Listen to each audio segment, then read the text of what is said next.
Hello everyone, welcome back to my channel. I am Dishishil and I am share with you a new mini vlog. So দেখো কয়েকদিন আগে যে bell গাছগুলো এনেছিলাম চারাগুলো ওগুলোতে নতুন ফুল ফুটেছে আর আজকে আমি তোমাদের সাথে শেয়ার করব একটা রান্নার রেসিপি। তো চলো দেখো আমি পাউরুটিটা বাটার আর দুধ নিয়ে চলে এসেছি। এখন মেয়োনিজটা বানিয়ে নেব আগে, তারপরে তো আমি দুধটা এখানে ঢেলে নিলাম, তারপরে পরিমাণ মতো চিনি আর নুন দিয়ে সাদা তেল দিয়ে আর ভিনিগার দিয়েছিলাম, তার মধ্যে একটু মিক্সিতে ঘুরিয়ে নিয়ে তারপরে দেখো ঢেলে নিচ্ছি। মেয়োনিজটা খুব দুর্দান্তভাবে তৈরি হয়েছে। এরপর আমি ডিমের কুসুম আর ওখানে ছিল বাটার আর ডিমের সাদা অংশটা কুচিয়ে আর ধনেপাতা কুচিয়ে নিয়েছি আর পাউরুটিটা এখানে তৈরি করে রেখেছি।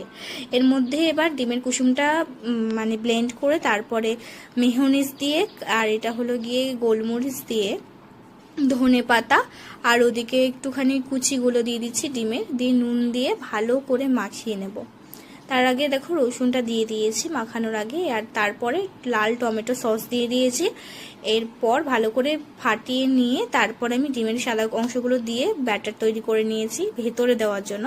এরপর পাউরুটিটাতে আমি মাখন মাখিয়ে নিয়ে ওই ব্যাটারটা দিয়ে জাস্ট কিচ্ছু না এরকমভাবে চেপে দিয়ে আর একটা পাউরুটি দিয়ে তৈরি করে নিয়েছি আমার ডিমের স্যান্ডউইচ।